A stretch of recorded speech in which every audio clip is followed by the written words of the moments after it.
Come on then, let's take a look at the latest and greatest deep state psyop. I know that you want to. And then this time, it's getting almost well, it's been laughable for a long time, but, not in particularly a nice way.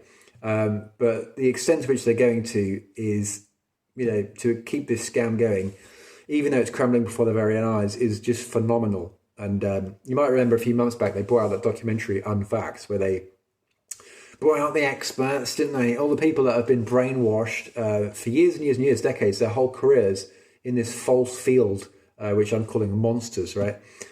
Which don't actually exist. They brought them out against some well-meaning, but truthers who didn't quite have the ability to compete with these people, at least on a scientific debate. It just ended up being a belief system against belief system. And so, of course, the weight of authority is going to win over in that scenario. And of course, that's what they were going for. That's the angle they took, and that's why it gets into mainstream media. Everyone then ridicules these poor little sort of like delusional truthers. Like one of whom was on this scooter, and I think he probably came off the worst. The way they angle the whole thing is to make us look very much like we should be in some sort of lunatic asylum, when of course it's quite the other way around. But I've always said myself that we actually are living in a lunatic asylum. Society is a hoax. Take back control of your life, as Alan Watts said. So that one was done in that sort of way, which is to sort of like reduce us, like they're their children, run along, like you're very, it's good that you're questioning stuff, but ultimately you're wrong. Give them a little pat on the back, put the documentary out, everyone watches it, and of course they're like, who are those silly people to sort of even try? And then by the end of it, they actually like showed people, the truthers that came on, were now in two minds about whether they wanted to have it or not. It's like, hang on a minute. What? So, they've completely gone down that angle for this documentary. But for the latest documentary, called Died Suddenly, they've even gone, they've gone the extra mile, really. Honestly, it's incredible. So what they're doing now is they're actually producing content on behalf of us and making it misinformation on purpose. And then they're going to actually eventually say, oh, look what they're doing, then put it onto mainstream coverage, and which is purposefully littered with misinformation.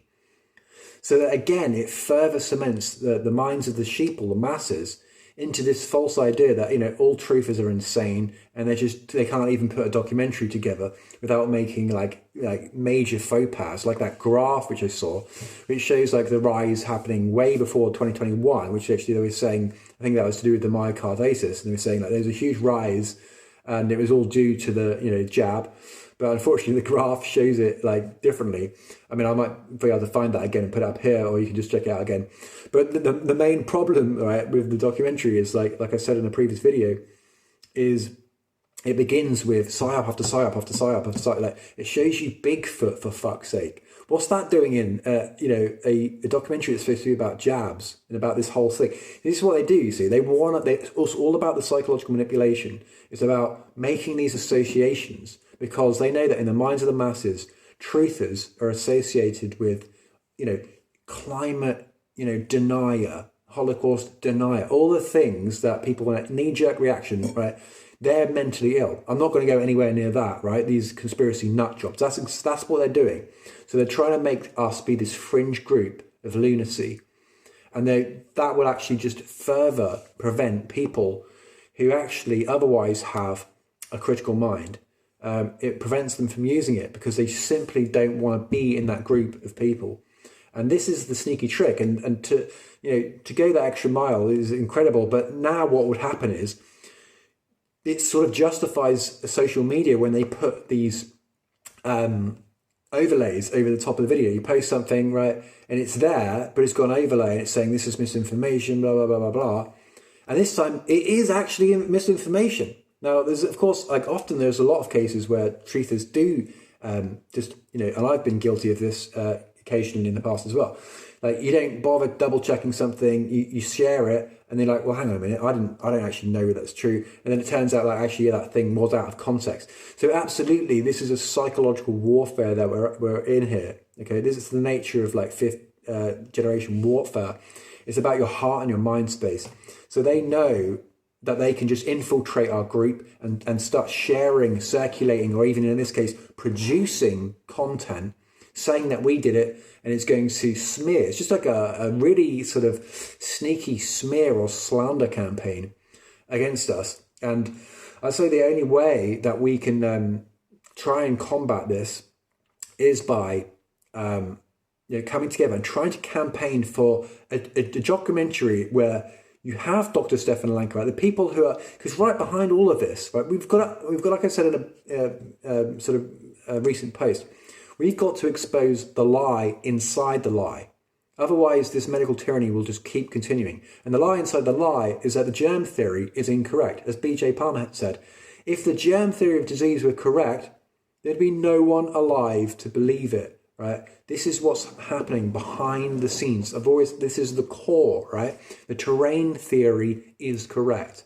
What we call a monster is simply the excretion of a toxic cell, as Rudolf Steiner said. But you can check all this out in a leaflet I made called CD19 Facts, Not Fear. But also, of course, you can check out books by Dr. Stefan Lanka or his paper called The Misconception called Monster. There is an amazing book called, oh fuck, I've said it. Hang on, I'll have to have censored that out. Monster Mania. How the medical industry continually invents epidemics, making billion-dollar profits at our expense. Goodbye Germ Theory. It's another good one. What really makes us ill? Why everything we know about disease is wrong. That's what needs to come to light. So if we're going to be making documentaries and stuff, they need to understand that, like, whilst we're squabbling here about whether it's safe and blah, blah, blah, blah, blah, and all the epidemiology and stuff, sitting behind it is the lie within the lie. Make the lie big, make it simple, keep saying it, eventually they'll believe it. The bigger the lie, the more they'll believe it, right? That is the fascist maxim of 21st century fascism. And they know that once they've got our minds, they can play the father figure.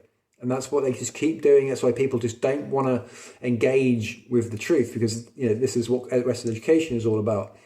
Spoon feeding them into the paradigm the way that they want you to think. And then you live out your life believing these falsehoods as absolute truth. I mean, they talk about this in 1984, George Orwell. And was it power is in tearing human minds to pieces and putting them together again in new shapes of your own choosing.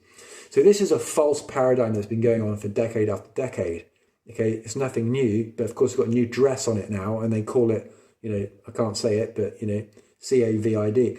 It's really sinister what's going on, and I'm sure they find it hilarious, because for them we're useless eaters. Just the same way that a farmer feels about its stock or livestock, they feel the same way about us. Like, maybe you've seen a fly on a wall and it's not where you wanted it to be, and you just squashed it, right? That's the same thing. When you've got this consciousness differential, right? They neglect the life forms that they see beneath them. And they've trained us to operate in this rather mechanistic way, and that's why they're wielding this intellectual differential over us. So, as Carl Sagan said, though, science isn't just a bundle of knowledge; it's a way of thinking. So, people have to really be inspired to go out of their way to find out whether all of these things that we're saying are true or not, because they're not going to believe us. They're always going to believe the authority, the people that have actually shaped and molded their minds. So that's why I'm just simply trying to, inspire gnosis in the individual, inspire them to take a look for themselves, check out the paper called The Misconception called Monster, and do it with an unbiased, uncritical mind. A critical mind. Don't do it with an uncritical mind. And, that's the only way of doing it. Otherwise, you might as well go and watch, Match of the Day or something, or LA X Factor, because, you've got a belief to defend. Don't come in it with a belief to defend. Just come in it and just say, okay, I'm willing to engage in the possibility that everything I know about this subject, for one, could be a lie. And the more you go down that path, the more your mind will open up. Otherwise, it's just a battle that's just not worth having. But anyway, that's it. Do check out newf.land for the ultimate solution post-capitalism, decommodifying shelter, energy, food and water, making those things basic human rights, so that we can live with more abundance, freedom, well-being in the world, alleviate poverty and suffering. We don't need any of these things, okay? Post-capitalism, we can call it, but we can call it whatever we want. Anyway, good evening, good afternoon, and good night. See you next time.